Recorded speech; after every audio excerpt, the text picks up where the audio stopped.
Jai Shri Mataji. Good morning, everyone.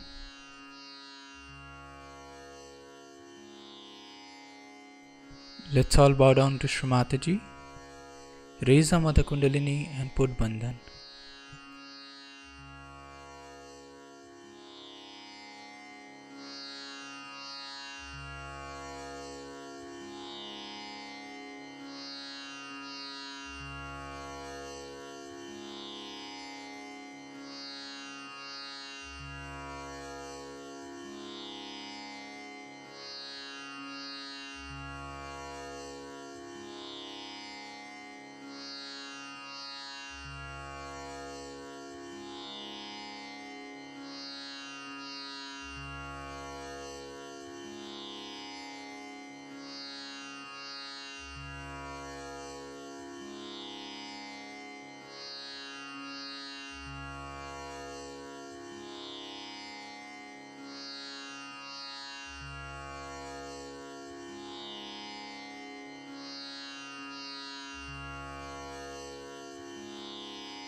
Shri Mataji,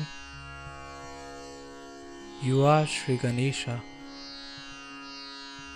Mother, kindly establish all the qualities of Shri Ganesha within us.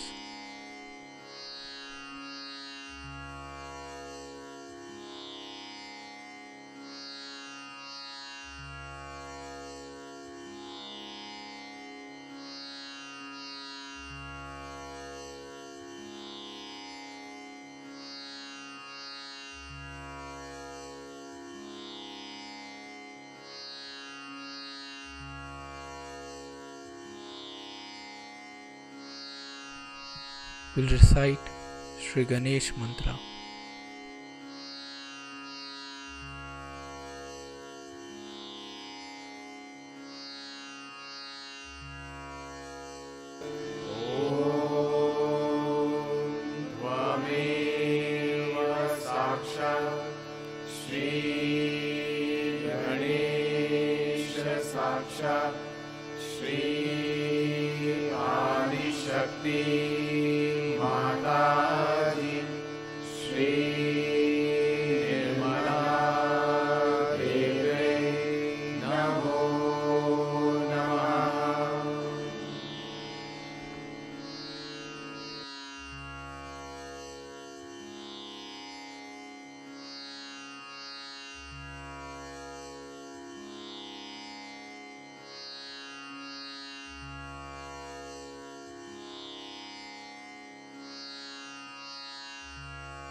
In this meditative state, we will now hear Shri Mataji's speech.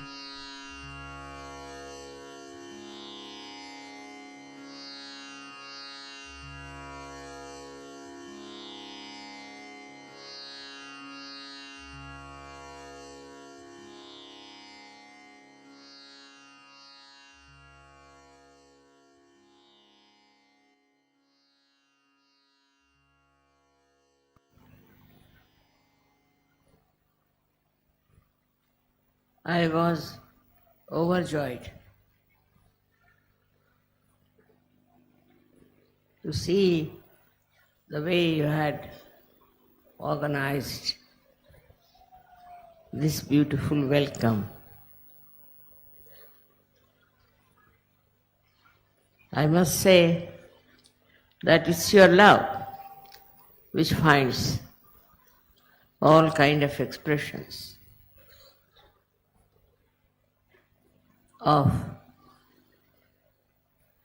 enjoying Sahaja Yoga. I really can't understand how these unique ideas come to your heads and you represent the different countries from where you have come.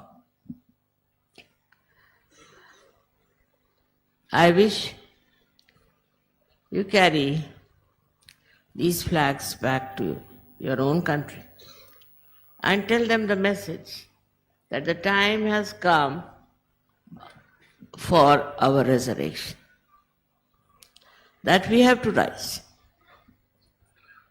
We have to rise above this human level to a higher level of existence.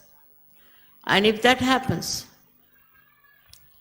then how it changes your life, how it makes you happy, how you lose all your absurd ideas of hatred and of harming others, injuring others.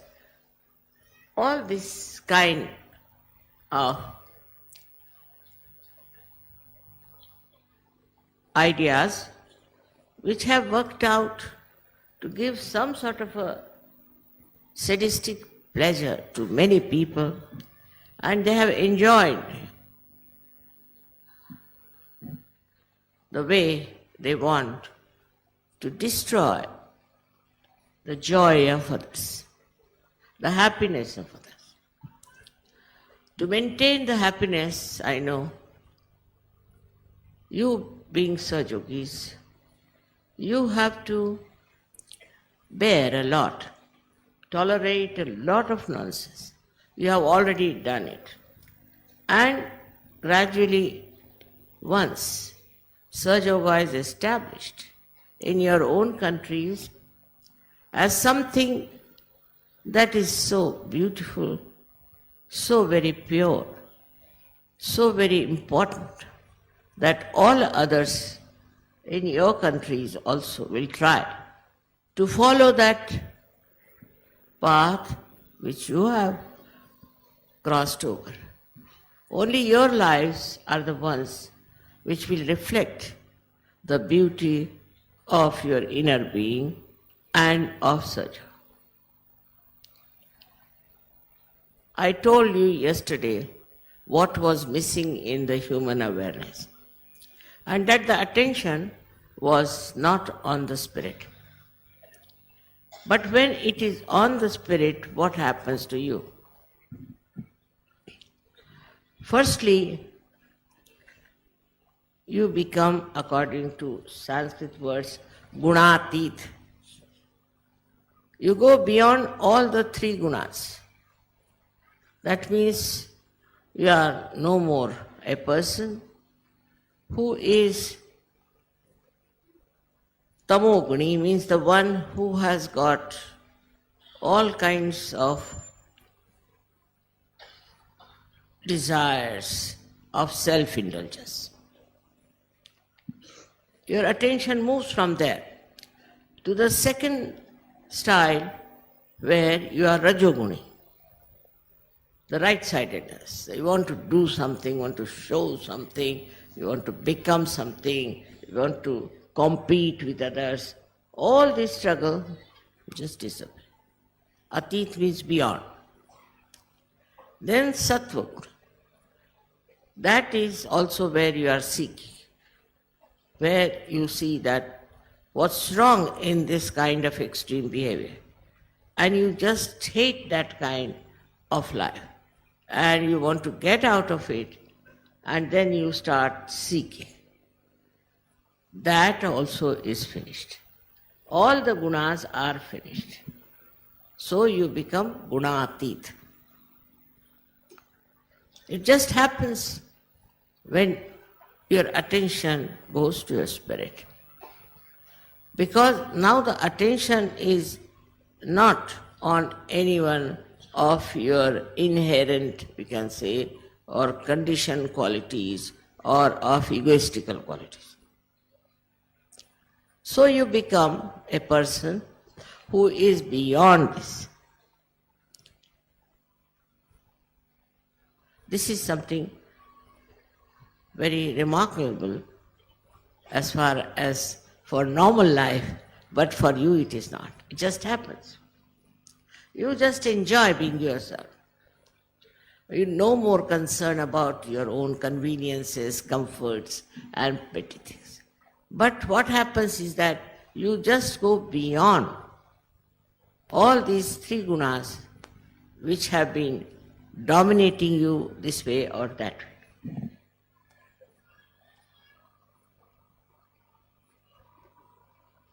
So that's how you cross the limit of human awareness, firstly. Then the second one is you become Kalatit. You go beyond time. I know today I was late somehow. It just works out that way. But you didn't miss the time. You are still enjoying. I could see sitting in the house that you are all in a very enjoyable mood. All of you are enjoying nicely. I am not here, but still you are enjoying. This is beyond. You are not bound by time. Whatever is the time is your own. Because you are standing in the present. You are not standing here and thinking of the future. You didn't think about what will happen tomorrow or how will you catch your plane or how will you do this. Here you were just enjoying the present. And the present is the reality. If you are thinking of the future or of the past, then you are not in reality. I have told many a times that past is finished and future doesn't exist. So at this moment, you are here sitting, perhaps maybe waiting for me, maybe just enjoying every moment of your stay here, of your connections with others. And this enjoyment cannot be described. How you are enjoying this? Otherwise, people would be seeing the watch, wondering why mother has not come, what is the problem, why she is not arrived, and all kinds of ideas come over. It helps a lot to be Kalatit. I remember in Nasik, I had to work very hard because no Sahajogi would come forward to do anything. They were so shy and so much worried. And it so happened, luckily or unluckily, we can say, that my car failed on the way and I was delayed in going. About 1 hour passed. There was no car coming that way. There's no way to go. And we were stranded on the road. Now, surprising, when I reached the place where we were going to have the program, the Sahajogis took over. They took the responsibility. And they were very busy giving realizations to others and working it out. Otherwise, they would not. They could not believe that they have power to give realization. I may tell them, but they would not raise their hands. And just because the time was there and they thought so many people are here, mother is not coming or she may be coming, so it's our responsibility. In that way, they took the responsibility. So when you are beyond the time, you become responsible for that moment. It's such a responsibility which is also collective. Means you just, all of you become responsible. It's very surprising. We are so many here, there's no quarrel, no fight, nothing. We are very nicely settled down, just beyond all kinds of stupid ideas of attacking each other. That happens because you are not involved with the time.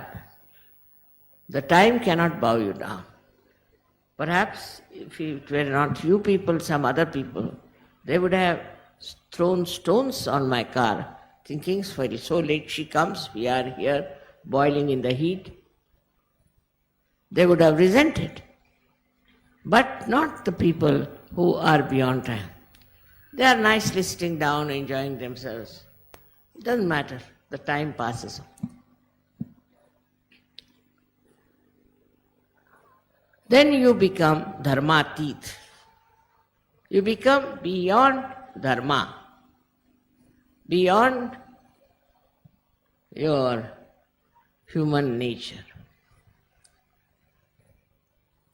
That means whatever you do is religious.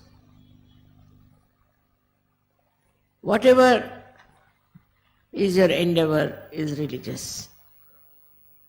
If, say, you are in a business, you would like to do business in a religious manner because you are beyond religion. You are not bothered as to follow a particular pattern or ritual of any religion. But you are beyond it. Like people who are, not beyond religion. They must get up early in the morning. They are bound by their rituals and they pass through the rituals, and if one of the rituals is not done, they are very unhappy and shaken up. But not you. For you, you are always in dhyan, always in meditative mood. And anything goes wrong, you just jump into that awareness where you get the solution. And you are not disturbed at all when things go wrong. Like ritualistic nature makes you very constricted, very docile, sometimes can be aggressive also. People with their ritualism trouble others a lot. Like one lady who was supposed to be our friend came to my house. So she said, I am a vegetarian. I said, then, but I can't eat the food in which non-veg food has been cooked. I said, all right. So we'll have to get new utensils. So I went and bought new utensils for her. So she said that you have to be careful that even the spoon should not be used. So I had to go and get her for her spoon. Then she said tumblers, because people are taking food here who are eating non-veg food. So you better get us something which is absolutely new. So I had to incur all these problems. And then she was in the kitchen and she wouldn't allow our cook to cook anything for us. She said, first I will cook and then you can cook. And she made such a nuisance out of her that instead of being a guest, she became a pest. And this is what happens to people who are ritualistic, because they are very demanding. They go on demanding that this is our dharma. I know of another story, was told to me by somebody in Bombay. She said this lady who came to me as a guest because she was related to something very high up, she was worse than my great-great-great-grandmother. I said, really? He said, I can't understand that in India we have such people still living. She came here and she said, I cannot take water from the tap. You have to get it from some sort of a well. Now there are only 2 wells in Bombay. So people had to go and fetch the water. But the cook had to be completely drenched in water, and then only he could cook. Because if he cooks without that, then I won't eat. And she went on and on that. And the cook got sick with pneumonia Another cook came and he got flu, you see. This lady didn't mind. She said, no, that's my style.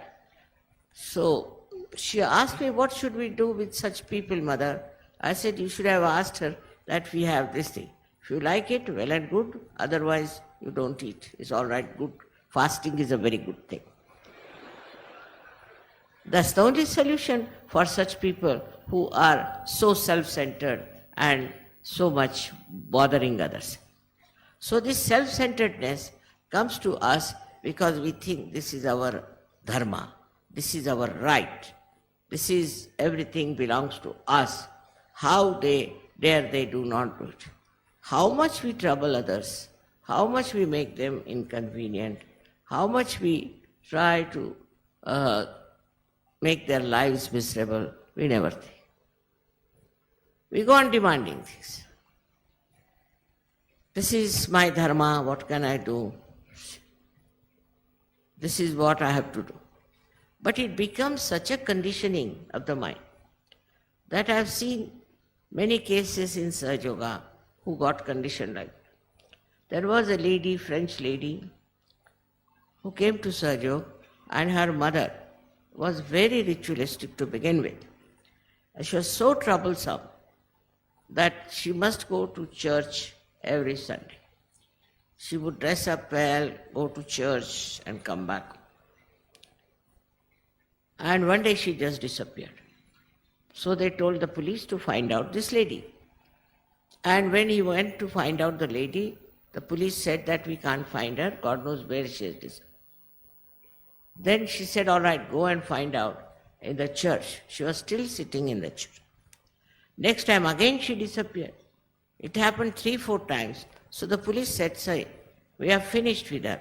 Now if you want, you can put her in the old people's house and that's all. So they sent her to an old people's house. So this Sahajogini told me, mother, very surprising. They are otherwise very stupid people. They go on sitting, brooding, talking nonsense like mad. They have all become senile. And their senile decay very well seen. But what happens? That on a Sunday they all dress up well and go to church. That's the only point where they are safe. It's very surprising how the conditioning works. There was one person I had who came and stayed with us and he said, I'm a very good driver. So I said, all right. But he only knew driving. He didn't know about London, what sort of a place London is. Now he knew the driving very well. But if I had to go to the north, he'll drive me to the south. If I have to go to the east, he'll drive me to the west. I said, what's the matter? You know driving. Yes, I know driving. That I know. But I don't know anything about road. I have no road sense. One day the police caught hold of him. I was also in the car. He said, where are you going? I said, I am going to such and such place. So he said, now you have been to this place 6 times. Again you are coming back to the same point 6 times. So in the old age, I have known that these things form a kind of a habit. But in young age also you can find people get so conditioned by their style. So this is what you can call the human element where you get attached or get bothered about something. Now it's a kind of I should say, a madness.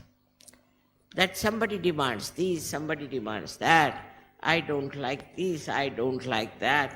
It goes on and on. It's so common to say, I don't like, I like. It is very surprising that they go on saying like this. They go to somebody's house, no, I don't like this carpet. It's not your carpet.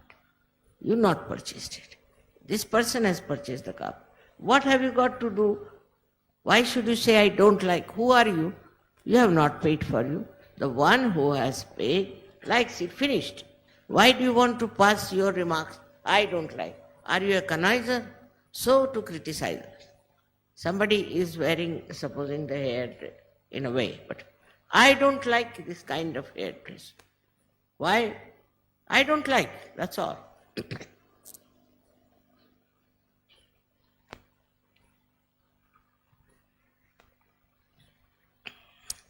Then it goes from there to human beings and everyone. Who are you to like or dislike? What is your position? Why should you say I like or don't like? But it's very common, especially in the West, to pass such remarks. I don't like. I don't like India. All right. If you don't like, sit at home. Why did you come in? I don't like Turkey. Why? Because if supposing anybody is wearing a long skirt, they'll say, no, I don't like, because it is Turkish. So you should only wear short skirts. We don't like short skirts, supposing. But one should not say that I don't like it, because it hurts people. It takes away the pride of the person. Now when you are in Sahaja Yoga, you must know that you are not normal human being, according to the normal standards. You are above them. Your likes and dislikes are different from them. And your whole attitude has changed. Sometimes you are just like children as. You talk like small little children, very innocently. And sometimes you talk very profound things. Now this is unknown to people who are supposed to be normal. Because normal people, they are so bombastic, all the time they go on saying, I. Kabira has said that when a goat is living, she goes on saying, meh, means I. But when she's dead and her intestines are drawn into a kind of a wire for, we call dhunak, means with which they separate the seeds from the cotton, that time what she says, tu hi, you are.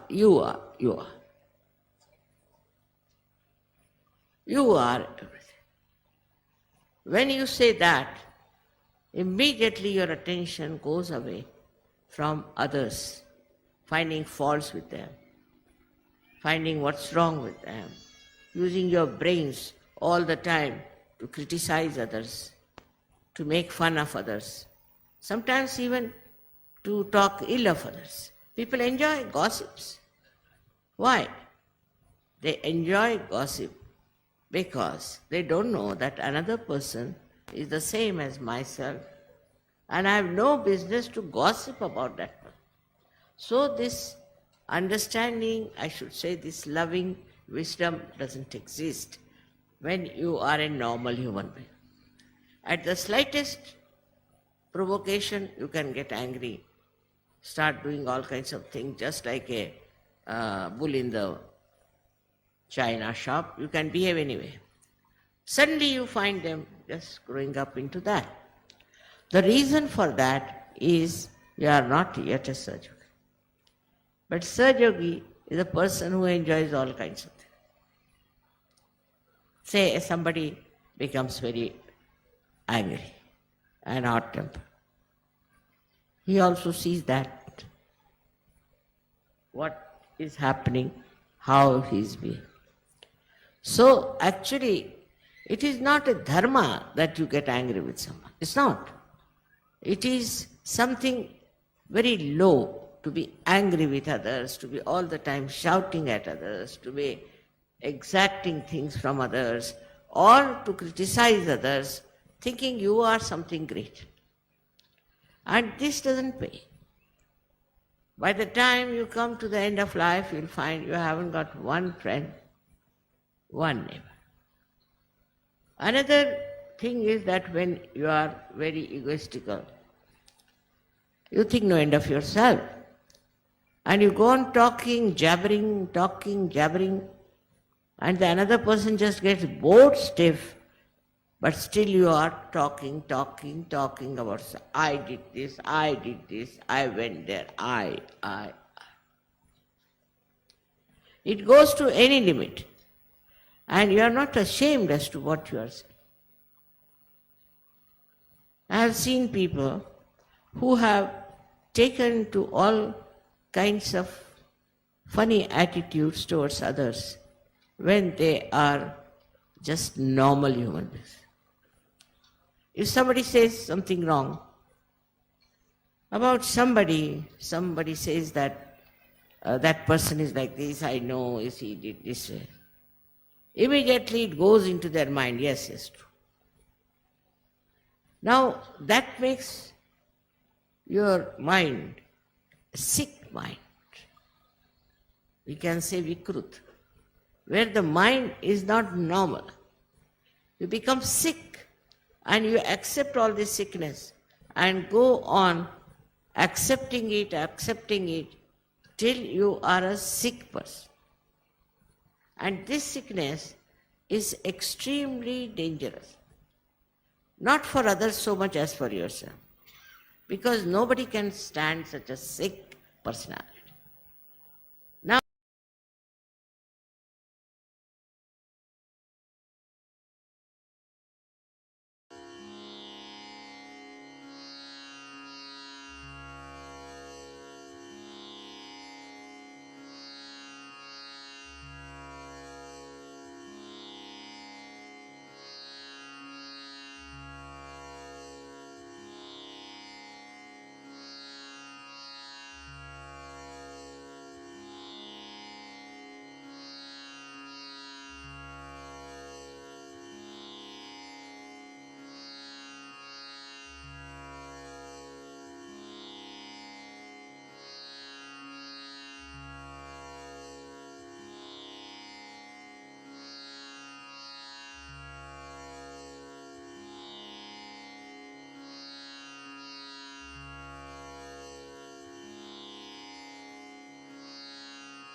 will recite the three Mahamantras.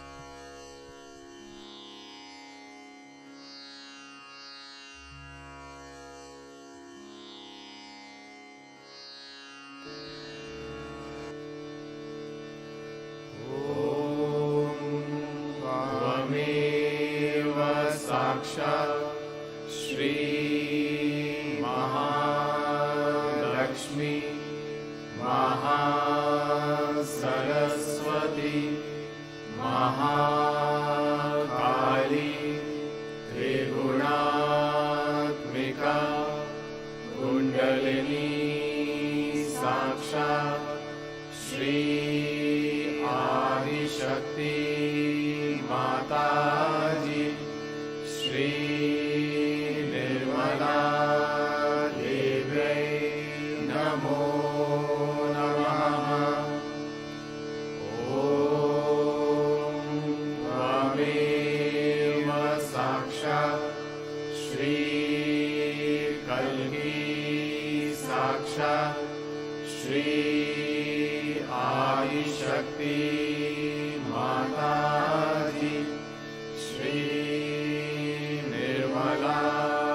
साक्षात् श्री सहस्रार स्वामिनी मोक्षप्रदायिनी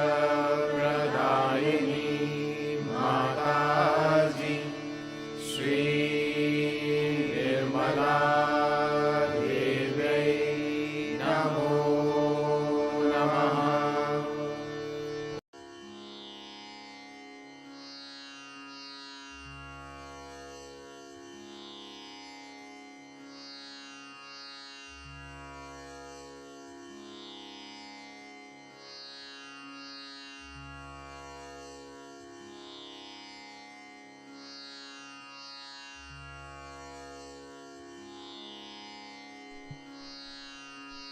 We thank you, Shri Mataji, for all your blessings and this beautiful collective morning meditation.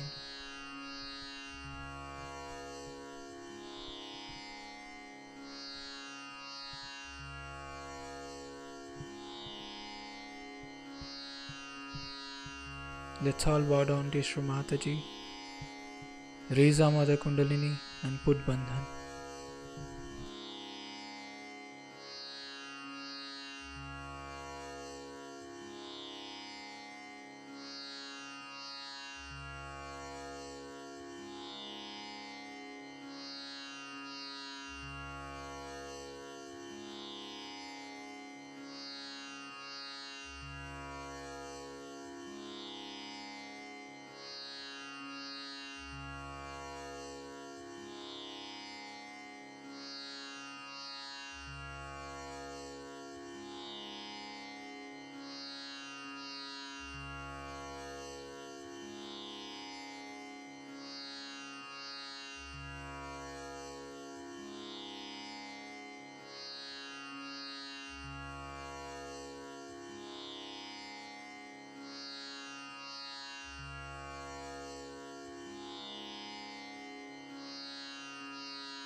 Mm-hmm.